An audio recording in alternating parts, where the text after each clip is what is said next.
Okay, hi everyone, and welcome to our webinar. We're going to get started now. So today we are going to be decoding Google's algorithm updates, which is not easy to say, but luckily I have some incredible experts on hand to help with that. We've got Aleyda, Garrett, and Andreas with us, who are all going to analyze and show you their process of analyzing Google's algorithm updates. So next slide, please.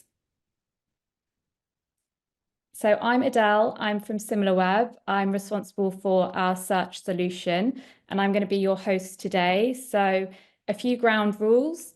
Oh, a bit too fast there. I'm still on me. A few ground rules. Please ask any questions you want to ask in the Q&A. There's a button on the bottom of your screens there for the Q&A. You can engage in the chat. We may not be able to chat too much as the webinar is going on, and we'll have a poll, so please get involved in that. Other than that, you can sit back and enjoy the show. And speaking of the show, next slide, we have our speakers. So we've got Garrett Sussman. He is marketing lead at iPullRank. Garrett is super passionate about SEO, has an incredible book collection, which you'll see when you see his camera. He's spoken at MozCon. He's the host of SEO Weekly Podcast. He's a great person to follow on LinkedIn to keep up with all industry news. Actually, it was through Garrett that I saw the amazing piece on Forbes Parasite SEO last week. So thank you for sharing that, Garrett. Would you like to quickly say hello to everyone? Hey everyone, thanks Adele. Great to be here. So excited to talk SEO. Marketing lead at iPullRank. We do SEO, content services, you name it, with the great Michael King. So excited to dive into this really weird update today. Yeah, and thank you, Garrett. And next up is Aleyda Solis. She is SEO consultant, speaker, author, founder of Oranti. She's named one of the most influential people in SEO constantly in every list you see on LinkedIn. And I must encourage you to sign up to her newsletter, SEO FOMO. You'll have serious FOMO if you don't do it. It's a free resource that gives you all of that week's news, articles to read, and even jobs available in the SEO space. Aleyda, would you like to say hi? Hello, everybody. And well, thank you very much, Adele. I couldn't have introduced myself better than you have. I really appreciate it. Oh, that's good. And a warning, if you do follow Aleyda on LinkedIn, she shares some really amazing stuff, and you may look a bit like a stalker if you like all of her posts like I do. So there we go. Don't like all of them. And finally, we've got Andreas. Andreas is a great friend of us here at Similarweb. He is founder and growth consultant of Artios.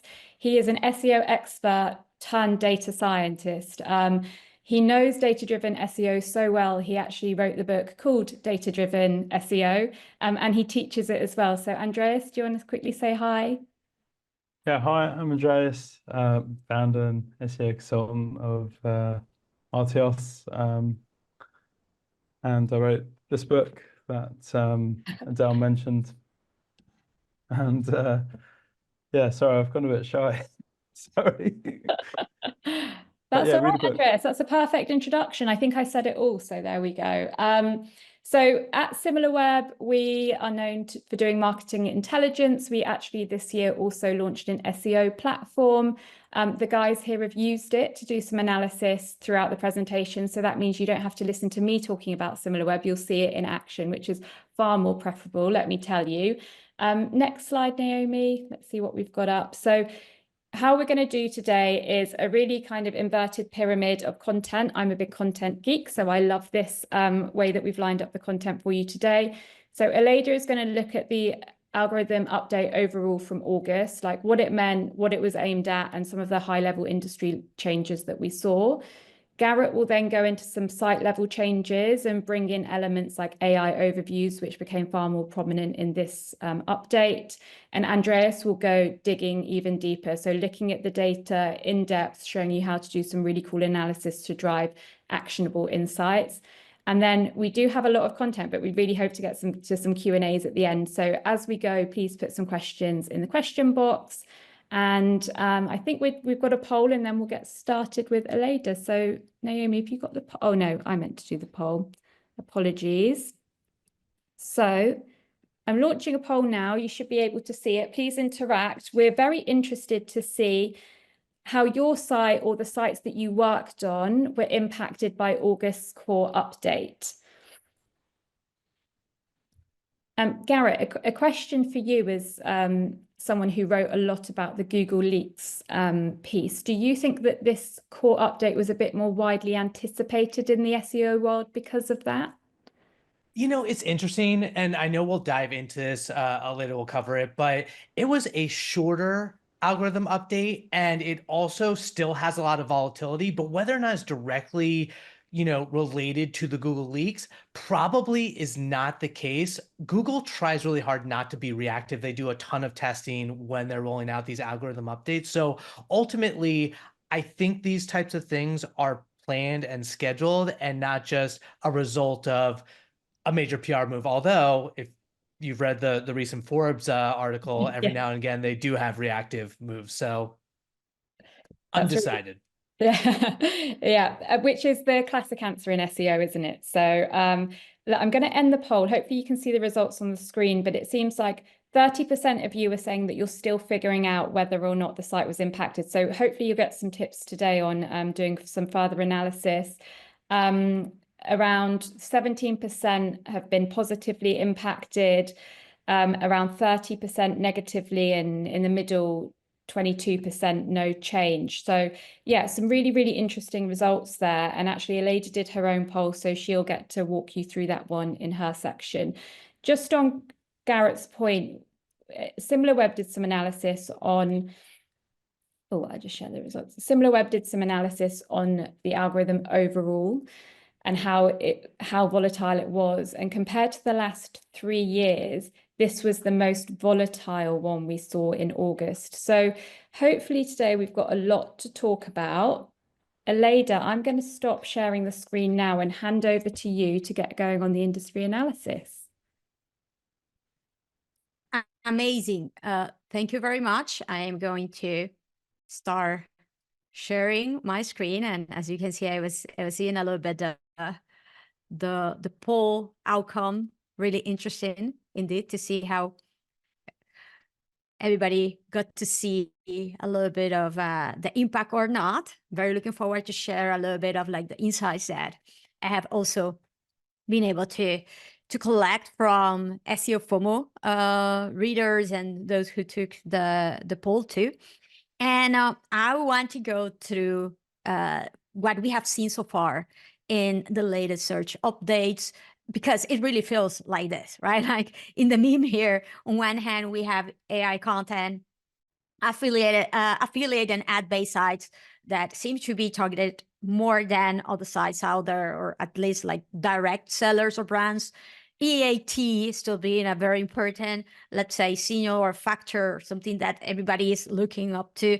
But search intent and UGC, all of a sudden also Google is giving much more visibility of user-generated content, first-hand content, etc. So like perfect storm going on, along with AI features that Google has started to release more and more with the AI overviews in order to keep up with LLMs. It's like very chaotic, right? So just to go through a little bit of what we're seeing so far, I 100% agree. And I have seen what Adele has just mentioned regarding the rankings volatility that has been at all-time high. In fact, I have to say, I'm going to be sharing a few insights of my own analysis from the before and after from August data, and then the insights that were shared with the poll, but still 3 days ago or so, some people who had saw additionally a reverse type of trend from many sites that had gained visibility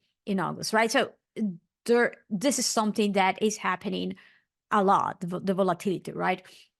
And just to be aligned and to understand a little bit of like the context here and what Google is looking to follow, which was reinforced a few days ago that I had the great opportunity to interview Danny Sullivan, is the reinforced look into what Google is trying to achieve with the search algorithm update at the end of the day. Like it's like making their search results to stay helpful and reliable for users. And that might look or seem something trivial, but it's tricky when we can think of the changes in search preferences and behavior of users, changes in existing offering and players, new websites, or new offerings from existing players too. And then at the end of the day, what they want to make sure is that they are able to keep up with all of these changes, new trends. Again, there are a lot of things like AI content generation that has also made it a little bit more difficult to prune what is good, what is bad, what is actually unique, what is actually expertly written, what is what comes with actual experience, what is meaningful and fresh and reliable, accurate, trustworthy information in general. So here you can see the characteristics, the main characteristics that Google are looking to assess and take into consideration when showing information in search results, while still making sure that these SERPs are relevant and diverse enough to connect with the different type of search intents that user might have at that stage of the journey. And I want to highlight this. I believe that the fact that we have seen in the last year and a half a boom of AI content generation at scale that has pretty much commoditized the generation of content, not necessarily good content, but content in general, has made it a little bit more difficult for Google to prune what's good for bad, has made it more difficult even to index new content. We have seen it's taking more effort now than before. And this is why the latest updates have had this focus on rewarding people first, experience or expert content, and the increase of user-generated content platforms in search, even with their own search feature, the forums and discussions, but also in traditional organic search results too.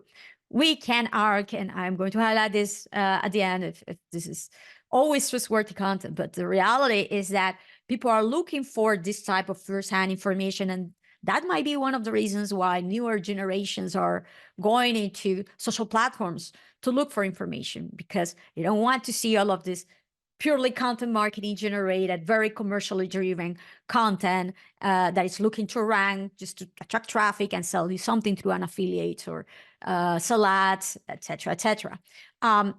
I did this poll with SEO FOMO subscribers, and I asked literally, okay, have your site been affected by the August Google Core update, the last one, positively or negatively, of course? And this is actually something that I would have expected most who answer say, oh, yes, I have been affected, and it has been a negative impact. Of course, those who have been affected will be the ones who tend to go and take the poll because they might be likely a little bit stressed of the results.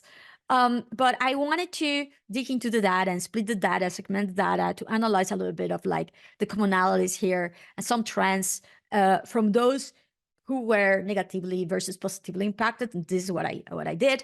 So unsurprisingly, the most common business model of those websites that were negatively impacted were at the advertising-based websites, those selling ads that are likely informational websites that rely on the content, that are not selling very likely their own products or services. These have been consistently since the last few updates, the ones that have been affected, while the ones that have been positively affected, most of them are websites that sell their own products and services. I have to say something. This websites that are relying on advertising or affiliates tend to use this sort of, like, let's say, networks or platforms that we can argue that the experience that they give through the way that the ads are displayed don't necessarily make the experience to be top-notch, world-class, or the most enjoyable to go through, even if the content itself is quite authoritative. We then can also argue of a lot of this trend of niche websites for which you don't have actual expertise and just create it to attract traffic and sell it, right? That is another thing. So it doesn't surprise me that there might be a lot of these sort of players here that have been hit negatively, while the ones that have actual expertise or experience or are not looking to sell the ad slots are able to provide a better experience, much more connected to satisfy the user search need through the customer journey, even at an informational level. And we are going to see data for that too. And then also I asked if the website that had been affected by the last update had been impacted before, those that have been positively or negatively affected. The ones that had been negatively affected the most, we can see that a good share of them say no, but quite a few others, like non-trivial, most have been affected by the March 2023, September 2023, October 2023, March 2024. And the ones that were positively affected, we can see how a very, very high share had been affected in the March 2024, October 2023, and September 2023 helpful content update.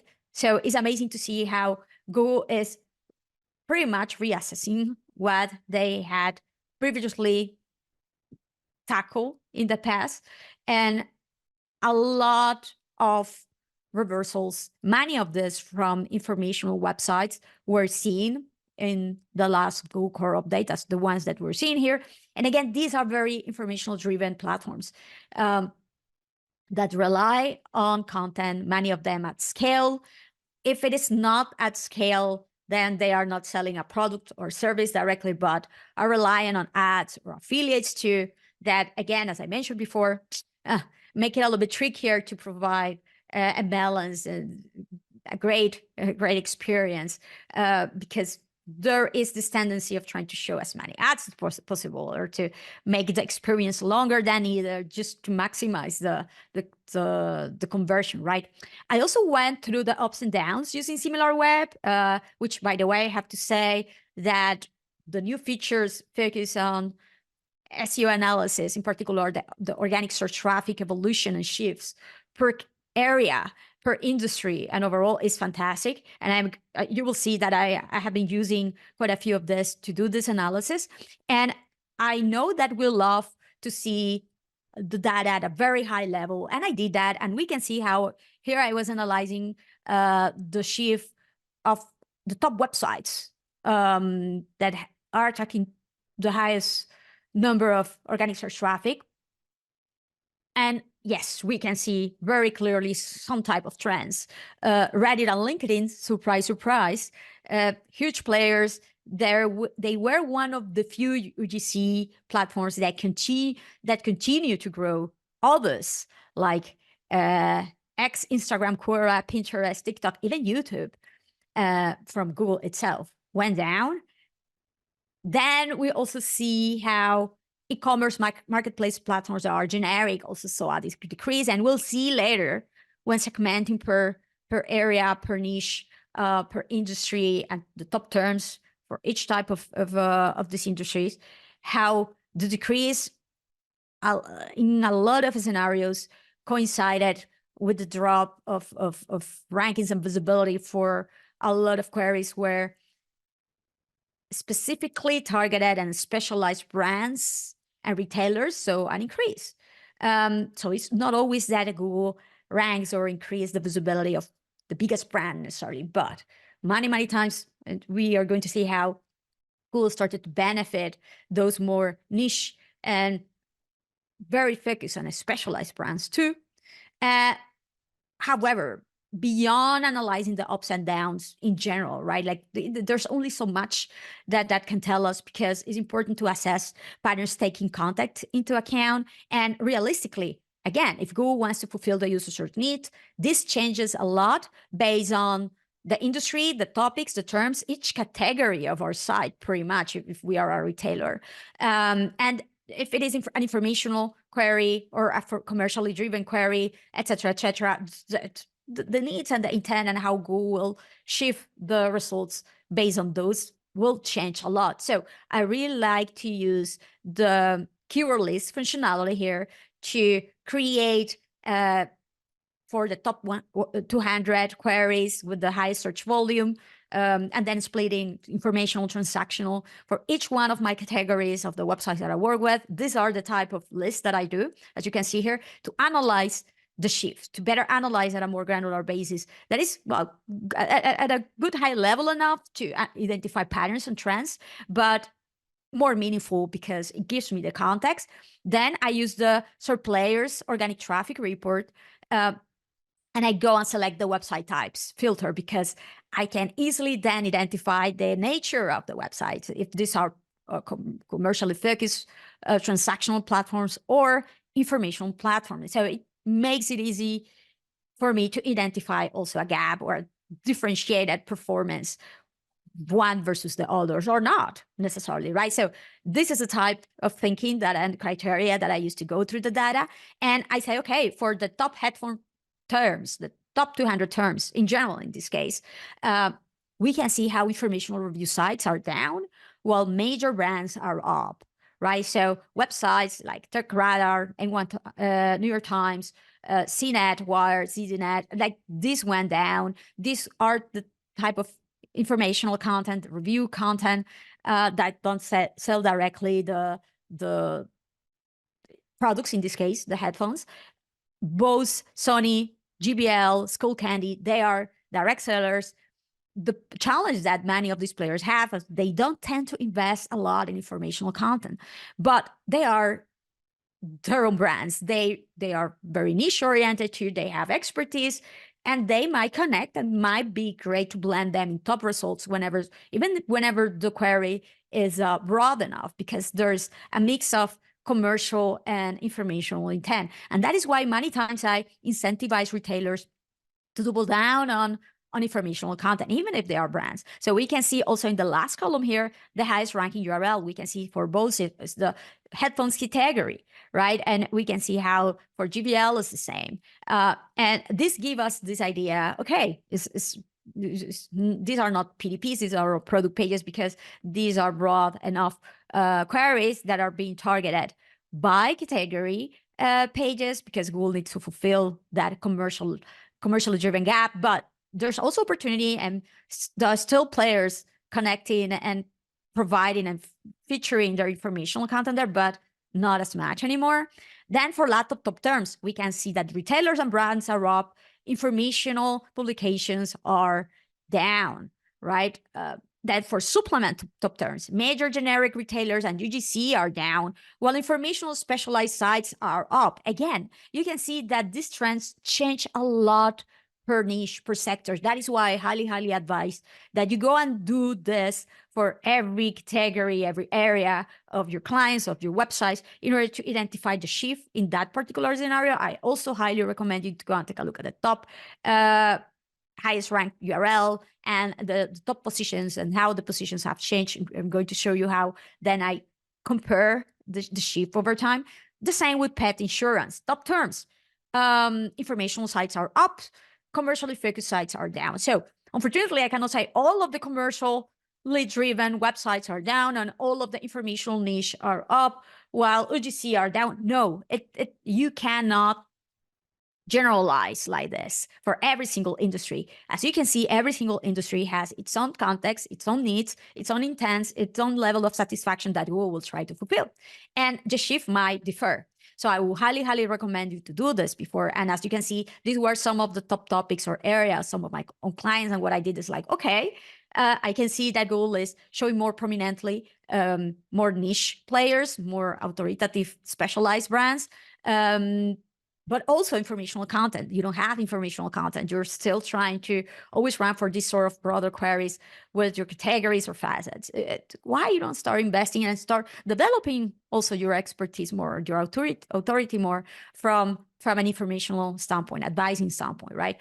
You can also use the SERP snapshot feature in Similarweb to compare the before and after key losing, winning terms to understand the shift, to understand the context, which were the new SERP features that were started to be shown or to stop to be shown. For how many of these queries you were ranking with many different URLs and now you're ranking with one. Literally a week ago, I was doing the analysis of client that the reason why they drop in traffic during the update was not because they stop to get ranked completely. No, because they are a major brand, and Google started to diversify the top rank pages. So for many branded queries, they are not ranking with 3 or 4 pages as they were ranking before, but only with a couple. And they have a major retailer in between, things like that. So it's very, very important to understand the context, because this will drive later on your top actions. These are the meaningful questions that I'm showing on screen right now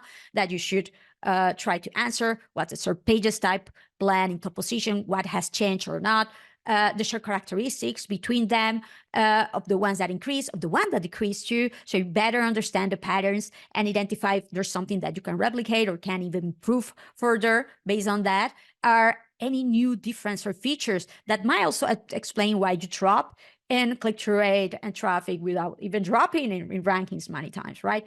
You can also identify this at scale with the pages report to check the patterns of the winning versus losing pages for the different keyword lists. What are the characteristics, the search characteristics, right? It's important to do a comparison like this. And if you want to go through more of this type of thinking and validation, because I know that I'm short on time here, you can watch this Crawling Mondays video that I did a few months back, going through the whole process, also using Google Search Console data and so on. And here's the thing, what to do if you have actually been dropped. And let's go to the main scenarios here of actions to take based on the outcome, because sometimes you don't even need to do much and you just need to wait. Unfortunately, I know that this can end up killing a business, unfortunately, if you ever rely on organic search traffic from Google, right? So the first, rankings drop for non-relevant queries for your site. To rank, don't do anything. If these were not relevant for the website, you could profit, or you likely profited for a while for them, but you shouldn't have relied on them for your forecast, for your goals, etc. They were not relevant for you. So start focusing on those terms and topics that are actually relevant for your business or scope or topic, right? Or expertise in any case. Second, you don't have pages to fulfill the user search needs for meaningful queries. Maybe you were okay ranking with commercially driven pages. You hadn't invested in informational ones at all, but most of the top results from these losing queries are full now of informational content. Well, you need to start creating them now. This is what Google is liking, or vice versa. It is what it is. And if you really want to stay up to date and connected with what the users really want to see and satisfy them in different ways, this will be it. Or you have already pages to fulfill the user search needs of meaningful terms at that stage of the journey, but they're not optimized. So it's about optimizing the current pages by identifying the gaps and how come is that you're not given the best user experience whenever you already have these pages feature on your website. Let's see next what to do. And then you have pages to fulfill already the user search needs of meaningful queries at that stage of the journey, and they're fully optimized already. You're already top in class. You already compare them with your main competitors, with the main players that are ranking right now, that are in top positions, and you see that they are even more popular and authoritative. You give a better experience. They properly format to fulfill the need and maximize engagement, relevant experience, trustworthy. There's nothing to do, and sometimes you don't just unfortunately need to wait and for Google to catch up, and they should catch up if you're really best in class. And Google has shared with us a few questions to self-assess your content quality, usefulness, experience. I have put them all together in this Google Sheet, so you can go through them very quickly and compare with your competitors to quickly assess. I also created this free GPT for you to use and do this in bulk too. And something that I really recommend is assess your content as a Google Quality Rater will, because they are the ones that will go to the SERPs and assess and validate. It's like, okay, let's see if this still a good result for this sort of queries. And they do this actually from a mobile first standpoint. So enable improve Chrome DevTools, the mobile simulation, to actually see your pages as a mobile user will, because many times use the desktop experiences top notch, your mobile one not so much. And it's time to compare and go through these questions and assess if you're really best in class, if you're providing and fulfilling better the user search needs for their targeted queries or terms versus your competitors. And I went through many of these questions with Danny Sullivan last week, and at some point it was, what if your content experience is already the best? And for some reason, Google is giving more visibility since the last updates, on the last few updates, to other type of content that you know that is not better than yours, that it should be you there. And you will see if you watch the video, like Danny said, that sometimes it's Google the one that needs to catch up, right? So it's, unfortunately, in those cases, it's good to wait, and that is why it's not, even as an SEO, I have to say, it's not good to over-rely on a single platform traffic at the end of the day for the livelihood of our business. Watch the full interview, because he shared a lot of these insights and the way that they think around how they blend and what they provide in SERPs, especially with updates too. And if you want more resources to go through, analyze core updates, check out learningseo.io, which is the website that I have created with the best resources in the industry, completely for free, of course. And so you can assess and take meaningful steps. As you can see, unfortunately, sometimes it's not on our hands. In others, it is, and we can take steps, but we need to know how to be a little bit, let's say, self-critical, potentially ask and do a survey with our users, and not necessarily say, oh, I already have done this, because I have seen a lot of these reactions online in social. It's very common, unfortunately. And hopefully with this questions, with this process, and this thinking and resources, I will help you to do this in a much more objectively straightforward way, and allow you to recover hopefully soon. I will be sharing the deck too, so you can take a look at all of the resources. No worries about that. And well, very looking forward to hear and to see all of the analysis of Garrett and Andreas too. Thank you very much. Thanks so much, Aleyda. That was brilliant. We've got loads of questions, which we'll try and get to at the end. But like Aleyda said, we'll share the deck. So there's loads of resources in there that you'll get access to. And I loved your advice, Aleyda. Sometimes you do nothing. Like, that is the action, is to do nothing rather than go straight into action mode straight away. And the other great thing I think we saw there was we had a question about volatility, and someone doesn't like the metric of volatility overall because it very much depends what industry you're in. Your analysis, Aleyda, really showed us that yes, for some industries, there are commonalities, but then in opposite industries, we see the complete antithesis. So you really do have to understand your industry first and then your site next, which takes me to Garrett. Garrett, shall I share my screen? Is that what we said? Yeah, perfect. Okie dokes, over to you. Awesome. Yeah. Hey, everybody. So how do you follow that? How do you follow this amazing guidance from Aleyda? Please take it all, use it, implement it.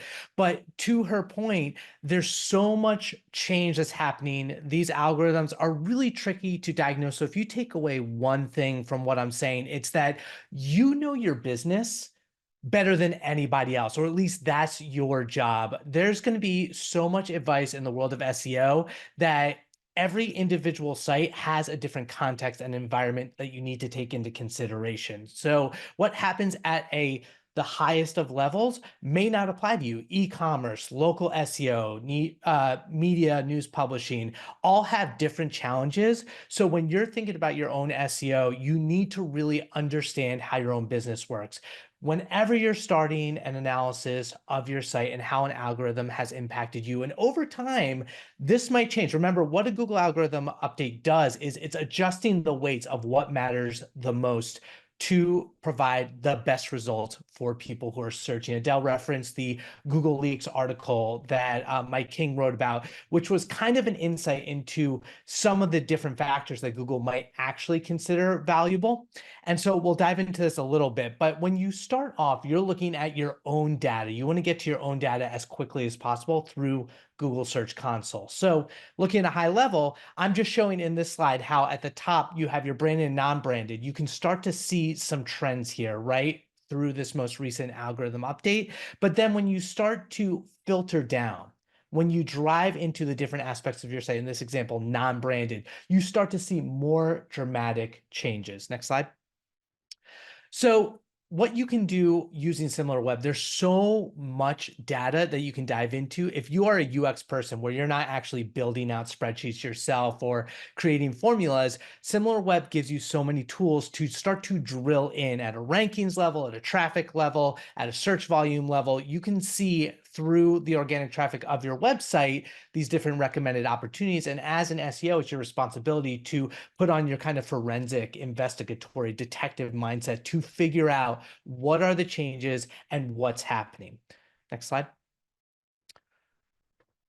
So when you're starting to look at your keywords holistically, you're putting in your website and you're identifying these trends, whether you're just looking at what's trending up or what's trending down. You can filter this via Similarweb and start to see, okay, my performance for these keywords are looking solid. My performance for these keywords are detrending and going downwards. It's a really easy visual to look at what's having the most impact, where the needle is moving the most for your website. That will begin to give you that roadmap of what you're going to need to address, because you don't want to jump into changes right out of the gate. These algorithms and the volatility that we're talking about hasn't settled, like even though it ended a few weeks ago, we're still seeing a lot of fluctuation. So if you're reacting to, oh, Google announces that the algorithm update has ended, and so now you can start playing around with your site, well, there's going to be a wake-up call when you're seeing dramatic shifts since then, despite the fact that we're getting an official word that the update has ended. Next slide. So when you're looking at your keywords holistically, you can start to drill into what matters. You can start to get into these segments, whether you're looking at branded versus non-branded keywords, you're looking at lost clicks versus gained clicks. Because remember, ultimately, a lot of this website is about traffic and it's about the business. Clicks are going to matter more than impressions. Just because you're visible, there is value there, which we'll talk about a little bit with AI overviews, but ultimately it's driving traffic to your website. And the bigger the volume, the more value it is. But is that ultimately impacting your business value? So, Aleyda mentioned advertising, just getting those visitors on your site, which versus actually driving leads. You're going to want to tie the actual value to your business to the traffic that you're generating from organic search. Next slide. And so one of the biggest ways to do that, you start to look at some of these examples, right? So in this example, I'm looking at Wayfair. Now, they're not an iPullRank client, but I just wanted to use that as how you're going to start to look into what's happening. So you put them in and you start to see what are the most impacted keywords. You can see here that, bed sizes. To Aleyda's point about looking how the SERP changes, this is why, and we're going to get into keyword tracking, why it's so important to track your keywords, to be able to see where changes are happening, because it's very difficult to do that retroactively after the fact. So, you want to start, if you're not already tracking your keywords, you want to start doing that now, because when you look at the SERPs, you want to be able to see what the changes are. In this example, of bed sizes, Wayfair, you'll see the link, they're not even ranking, right? This is a valuable keyword for a company like Wayfair, but you've got this AI overviews. You've got this, found on the web sort of box of mattress sizes. You have your ads where they are advertising here. And then you have your organic results with an image pack, all different types of results. You have a Reddit thread. You have some organic at the very bottom there. What can Wayfair actually rank for? There's a lot of opportunities here, but are they putting together the content that they can actually show up and drive the traffic to their website? Each individual SERP, as we analyze it, you're going to see through both the analysis of the SERP features and a manual look where those opportunities are going to be and how you can actually strategize your content to show up and what makes the most sense. Maybe Wayfair in this case thought, okay, well, we're not going to rank for all of these different SERP features, so here's where we're going to invest in advertising. Next slide. But the big key is the segmented analysis. And this is where it's really critical to understand your business. You have some of the, kind of high-level general segments that you'll get from a Similarweb, where you'll see like the search intent, right? Commercial, navigational, informational, transactional.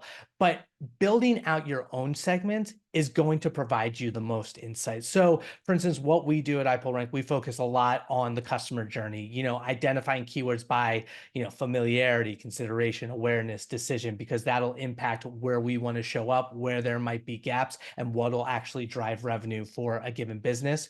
Looking for that search intent, looking for content types. One thing we found in the Google Leaks, which is, and that's all hypothetical, but one insight is that perhaps Google had a certain quantity of content types that would appear on a given SERP.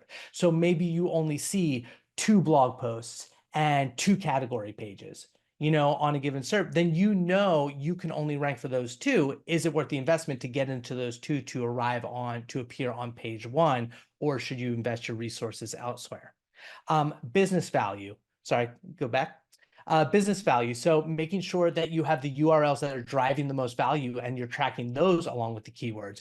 Geographical. Someone mentioned in the chat the idea of, is this all US based? Knowing how you're appearing in different geographies and where your biggest markets are is going to have value, being able to look at those individually. And then URLs or subfolders, the way you have actually set up your website, you'll be able to segment by those. And then you'll be able to identify those trends by these different types of segments. Next slide. So one example that we historically would do a manual kind of breakdown of your different customer journey. So looking at keywords, say, okay, is this awareness? Is this familiarity? You can actually use things like ChatGPT. One thing that it is pretty good at, not 100%. I know everyone, like there are people who are rolling their eyes at AI, but it is helpful for categorization and segmenting. For instance, you can use it to build out the customer journey. Now, I always recommend to get a human to review ChatGPT's output and make sure that, it's going to miss some things here or there. And if we're being real, like something like awareness or familiarity has ambiguous keywords where you're like, well, I don't know if it fits in this category, and you're making a judgment call. But what you can do here is define the stages, say, here's my keyword list. Here's the definitions for what all these stages are. Here are 5 to 10 examples. Create a Python script to go ahead and segment these. And then it'll actually, for those of you like myself who aren't advanced, like Andreas, knowing the ins and outs of Python, which you should buy his book. It's, he teaches you how to do all that stuff. But it'll give you those steps for non-coders like us. Like, oh, okay, I upload the CSV file to Google Colab. Oh, I copy and paste this code into the Colab file. And then it'll output that list that you can then put in Similarweb, and then you can tag to watch it, which I think is such a useful feature to make sure that you're tagging your keywords. So then you have that custom segment that you've built that matters to your business. Next slide. So then you can see the tags that I set up in this example. So I did the customer journey, right? And I tagged all of them by awareness, familiarity, and then I can use that filter to filter by the tags that I've created that I know are valuable for my site, in this example, Wayfair, and I can start to look at those trends. And you can see it's just a little snapshot of the 24th to the 26th of how that specific keyword is doing. But if you're tracking your keywords over a long period of time, you get a better sense of those trends in a really easy to use UI that Similarweb provides. Next slide. So you keep going. Like I mentioned, you can go by URL. So in this case with Wayfair, we know, the category pages are something we want to dive into, and we want to identify what are, the biggest negative impact on the category pages, which drive actual revenue to the business. Here we can look at, and then we can look at a keyword like bathroom vanity, like, oh, that's the worst, has a significant amount of clicks, that's going down, huge amount of volume. Let's take a look at the actual SERP. Next slide. So then you look at the SERP and you start to see, oh my goodness, there's so much going on. How much is different in this SERP compared to how it was before? But we've got the faceted navigation, we've got the pills at the top, you've got a carousel of ads, you've got, basic ads, you've got the popular products carousel with images, and then you have Home Depot and you have Wayfair, and like, okay, well, those are really our only great opportunities to rank organically is between Home Depot and Wayfair, and we're all the way down the line. Next slide. So then we can then go and compare the actual content between 1 and 2 and look at what the difference are, the opportunities. Maybe we need bigger images and H1s at the top. Maybe we need a faceted navigation at the top like Home Depot to get up there. There are a lot of different things you can test out. that ultimately would have an impact on the rankings. Let's keep going. So I do want to dive into AI overviews because that is a really big deal, and it's something that I think has a massive impact on SEO that really people don't know yet. There's a lot of speculation. There's a lot of reports out there. So next slide. So Advanced Web Rankings actually has this really great kind of high level overview look at the way the AI overviews are showing up in the SERPs. So they've seen general growth from June, more and more. And so that's something that it's here to stay. Sundar Pichai, the CEO of Google, said, like, we are all in on AI overviews. We thought for a minute maybe they were pulling them back and they would go away, but no, Google is investing and they're continuing to appear more and more, and that's impacting click-through rate, traffic, and ultimately visibility. Next slide. And so there are opportunities there. We're actually seeing around 5 links, and the difference between queries is something we need to take into consideration, in the sense that an informational AI overview might provide someone everything that they need. So you might see less likely to see traffic from an AI overview that shows up in an informational query versus a commercial query where someone's actually looking for a product. Those links, people are still going to click through. Now, Aleyda called out that those are more brands than affiliates at this point, which makes sense if people want to go get to buy as quickly as possible, but we'll probably still see a lot of links and click-throughs on a commercial AI overview compared to an informational AI overview. Next slide. And so what's interesting is out of the gate, we saw a ton of informational AI overviews, which makes a ton of sense because they have less impact on the ad revenue. That's my kind of like hypothesis from an SEO of like, Google was probably a little scared to release a ton of AI overviews for commercial types of queries. And that's, but they are starting to roll them out more and more. We actually really don't see them on local queries as much, although those are starting to come at this point too. Next slide. And so we notice that the search intent, what's really interesting is this bottom graph, which is showing that a lot of the links that are coming from the AI overviews are either the top 10 rankings for the query or 51 plus, nothing in between. And one of the theories, Rich Sanger was writing about this, working with Authoritas, is the idea that AI overviews don't just pull from the results of your actual main query that you're searching, it's actually pulling from related queries as well. So there are opportunities for you to jump in, but when you're doing your evaluation, your investigation of your own, impact of an algorithm update, you need to think about how AI overviews are impacting your keywords that matter to your business and how you need to kind of mitigate that, whether it's changing your strategy or going all in or avoiding altogether. So quick takeaways, segment and track, really can't stress that enough. Segment your keywords, understand your business, leverage SEO software. If you're not all in on building your own spreadsheets, using a UI like Similarweb is huge. And then ultimately AI overviews matter. They're impactful. They're not going away. So think about the psychology of why people might click or not click on them. We're not getting a lot of reporting information from Google Search Console in terms of whether clicks are coming from AI overviews, and we may not get that going forward. So it makes things more difficult for SEOs. Nonetheless, it's something that we need to kind of bake into our content strategy. Thanks, Del. Thanks, Garrett. That was brilliant. And I love the section on AI overviews. It's such a big known unknown at the moment. So that was super insightful. Thank you. You mentioned one thing which I thought leads nicely onto Andreas, is that SEOs need to be forensic and they need to put their investigative hats on. So Andreas, I think that leads really nicely onto you. When he said that, I actually thought of you. Your face popped into my mind. So do you want me to carry on sharing and you say next slide, or do you want to take control? Oh, you could go next slide. We'll just say next. Okay. Cool. Off you go. Next. Yeah. So to be forensic, just to be clear, the way it would work is, first of all, I would pick usually a 2 or 3 week period for the change point, i.e. the algo update. Usually, when you think about how Google updates are now rolling out anywhere between a week to 4 weeks, you want to play it a little bit safe. So I would choose 2 to 3 weeks before it started rollout, and then usually the same time period after it's finished rolling out, because then you can be a bit more sure about stable results so that your analysis is not all over the place. And typically you would use the Google Search Console API if you're doing it at site level, because then you can process all of that data science analysis in your Python notebook. Otherwise it will just fall over in an Excel spreadsheet.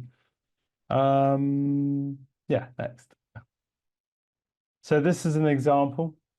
So the reason why we want to take data before and after the algorithm update is, just as Aleyda and Garrett said, you want to find out your winners and losers. And we start with obviously the keywords, and we're looking to find out, what, first of all, where do we win and where do we lose?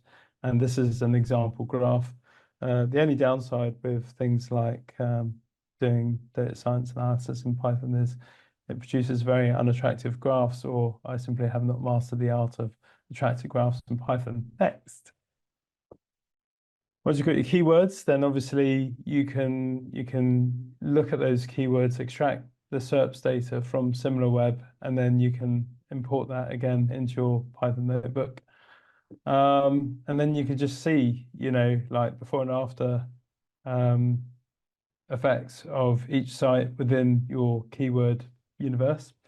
And yeah, this is a really scary graph if you're not for the uninitiated in data science. So what it is that it's a box plot. And what if you imagine a normal distribution, it's a bit like a bird's eye view of a normal distribution. So you can see what your Google rank looks like before and after. I tend to use Google rank as the sort of gold reference to see what your performance was like before and after, because if you look at things like traffic, yes, it's the effect of Google rank, but traffic's a bit tricky because you've got seasonality, and if you're a very active company or organization in SEO, then it's quite usual for SEO performance hopefully to be improving month to month. Next.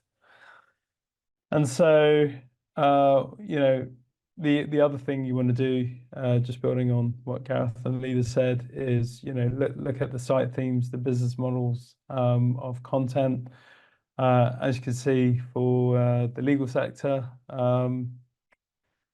yeah, I've basically segmented using the Garrett keyword segmented. I think Aleyda said it as well. Actually, segmented the keywords and then put compared the before and after for each content theme or site theme. And then again, we can see here that before and after Google's got a lot more consistent. So any results that came from Google, including AI overviews, it's been a lot more consistent compared to before. We can see that e-commerce actually, so it's the other way around. E-commerce actually saw a ranking drop, and government pretty much stayed the same. Next. Don't just look at the sites or the keywords, look at all the themes, look at the SERP features as well. So again, it's just like Aleyda was saying earlier, I'm just taking a very data science flavor to looking at what the shifts are in terms of the type of results that are becoming more prominent. Next. And so, once you've done your kind of data exploration, what you want to do is, if you imagine a giant spreadsheet, and this is where you can get really creative with SEO science, is that you can start collecting, you get your SERPs results from Similarweb, but what you want to do is start crawling these URLs at scale, and you want to start creating hypotheses as your additional columns. So what we're trying to do here is we're trying to see what could explain the differences in rank before and after the algorithm update. And so the more columns, the better, but because a machine learning algorithm will basically cut through the noise and see what is statistically significant before and after. Next. And using machine learning, we can see where to look, and these ranking factors or hypothetical ranking factors, these tend to show you where to look. It doesn't give you the definitive answer for this sector. For example, we can see that the relevance of your title tags, that was the major shift. That could reflect, for example, the change in search intent for your content. The other one was Flesch-Kincaid reading ease or readability index. So it's not the be all and end all to use machine learning and data science. What it is, it's just showing you where to look and where to start investigating. And if we go next, we see that we can start diving deep into the data. And this was an example where we saw branded titles. And here we have the website, Call It the Client. You know, they had unbranded title tags where we could see that actually around the 25% mark, you know, that 25% of your title tags for a given industry should be taken up with your brand name. Next.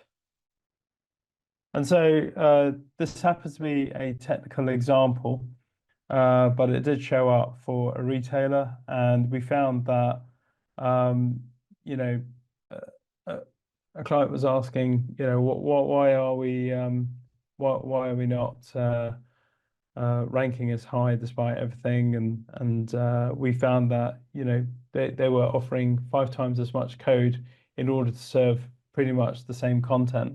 So these are some of the things you can find out from machine learning.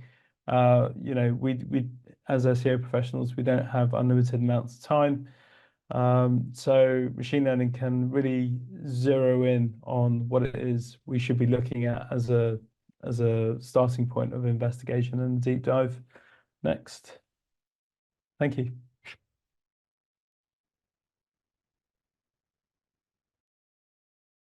Thank you, Andreas. That was, for me, mind-blowing, but I hope for some people on here, they can absolutely follow exactly what they should be doing. All I can say is I love how your graphs look, though, so don't put yourself down there.